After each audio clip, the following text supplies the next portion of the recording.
Kill Team is coming to the channel. Let's talk about that. So as things start to progress and the channel's starting to build up, I want to start doing some different things other than just lore videos. One thing that I thought would be quite cool is a game that I've wanted to really get into for some time, but it's always sort of been on the back burner for me. Until now, for we have some Kommandos to go with my orcs.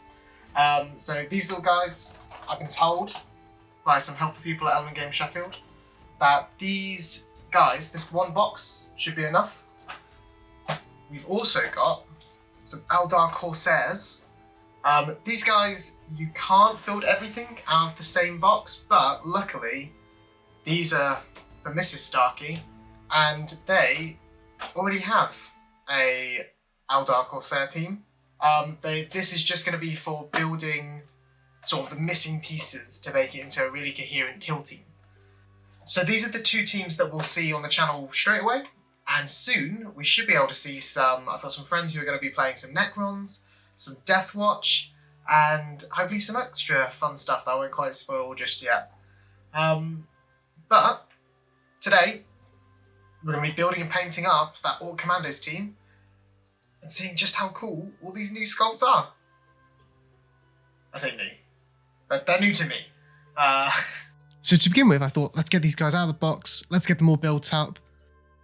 Luckily, I didn't have to think too hard about sort of weapon options for things because I knew I was going to build every specialist that I could, which meant I would end up with 2 normal Kommandos, but everything else was going to have something special.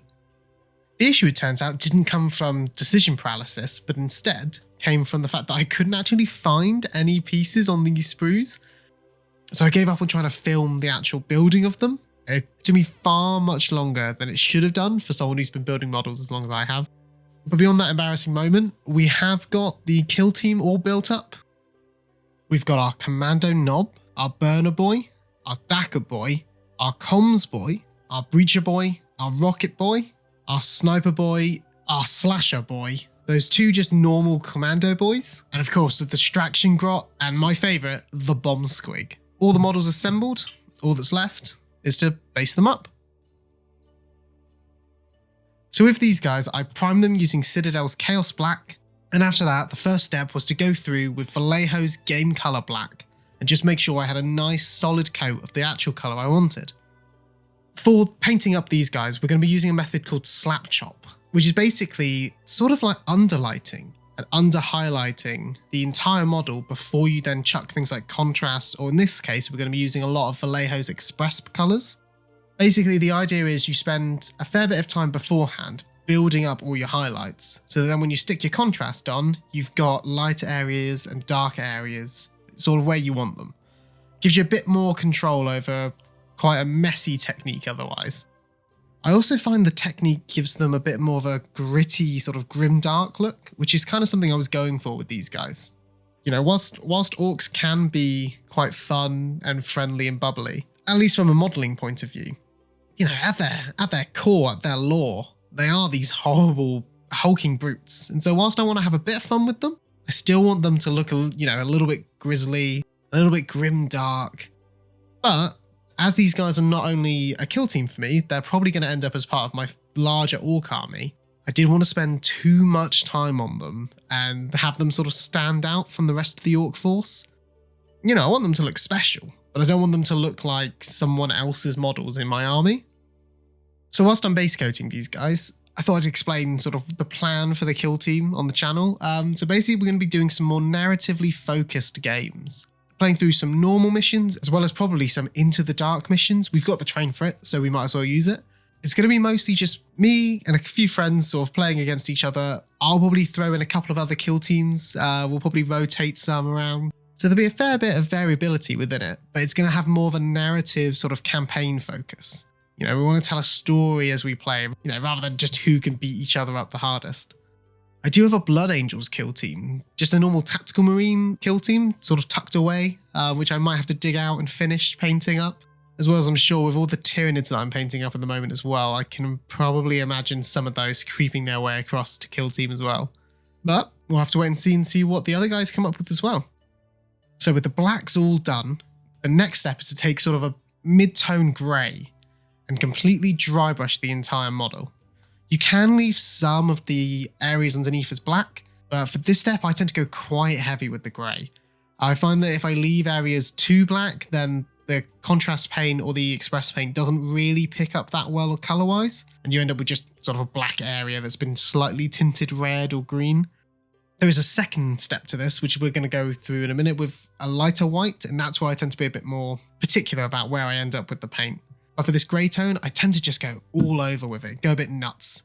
As you can kind of see here on this grot, we've sort of gone for an all over colour. It just really brings out all of those raised edges. Sort of highlights all the sort of nooks and crannies on the squig's face, and just really brings up the model and lets you sort of see how it's going to look come the end. You can sort of see the same thing here on this boss knob. It's just sort of brought out all of his details. I have purposefully left off these areas here. These are going to be done with metallic paints. So I didn't really feel the need to go too heavy trying to work out how I wanted to dry brush them, because I am just going to cover them with metallic paints in a bit anyway. But for now, we're going to go through the last step of the grey tones and go in with the white. So this is quite a bright white. And again, I'm just more from a top-down point of view. I'm just going to try and catch all those raised edges, mostly from a single point of light where I can, but I'm going to go a bit crazy with it, to be honest. I quite like the look of this white. And we're just going to try and get it across the whole model. You can sort of see the difference it makes here. It just brings up, gives it that little bit of extra lightness, and that will really come out and show when we chuck the contrast paints on. When it comes to the metallics, we sort of do a similar thing. I start with quite a dark paint. So I think this is black metal from Metal and Alchemy, the scale 75 range. And all I'm doing is just base coating back over everything that's going to be metallic. I'm not being too particular about like things on the guns or on the axes that may be little details that wouldn't be metallic. For this method, it's all about just going quick. So little things that I think, yeah, this can be metallic, we're just going for it. And then we're going to go in with a slightly lighter paint. The one that I use is Iron Hands Steel. So I like this because it's lighter, but it also has a bit of like a warmness to it. So it sort of gives a bit of a brown tinge, and all I'm doing is just stippling it across the model where I've put that metallic paint, just to really sort of give a bit more definition, a bit more depth, as well as sort of, you know, give a bit of metal chipping, give some differentiation between the two colours. On bigger models, like if I was doing a Death Dread, I'd probably then go in with a really light silver, like Stormhost Silver, and just do some edge highlighting, or just sort of some scratches and things like that, just to really break up any large panels. Luckily, Kommandos, not really renowned for, you know, mega armor or anything like that, so not too many large metallic surfaces to worry about. And after about a day or two of using just these 5 paints, and then just throwing a load of contrast and express paints on the top, I was able to go from my Kommandos looking like this, which is quite a cool, grimdark grayscale scheme, which I think I might revisit at some point with an Underworlds team and just do them sort of LA Noir style. But by chucking on those colours, it means that we've brought up and we've got a nice, cool, painted orc army with some quite nice definition, I think, considering that, you know, it probably took me 2 hours to do the 10 guys once we had them all grayscaled. Getting all that colour on them, and has just brought them completely to life, I think. They still need basing, but I think they're looking pretty cool. All in all, I'd say these guys are looking pretty ready for the tabletop. I'm quite happy with them. There's definitely some more details that I could do to sort of bring them up a little bit. But I think what I'm going to do is I'm going to save that for when they do something cool. So as they sort of earn sort of more paint on their models, they can have it. For the time being though, these guys are ready. So all I need to do now is get the tables ready, and we'll see you soon on the channel for a bit of Kill Team. Let me know what you're excited for, and if you think there's anything else we should do as well. Really, the more ideas, the better. As always, thanks for watching, and I'll see you next time.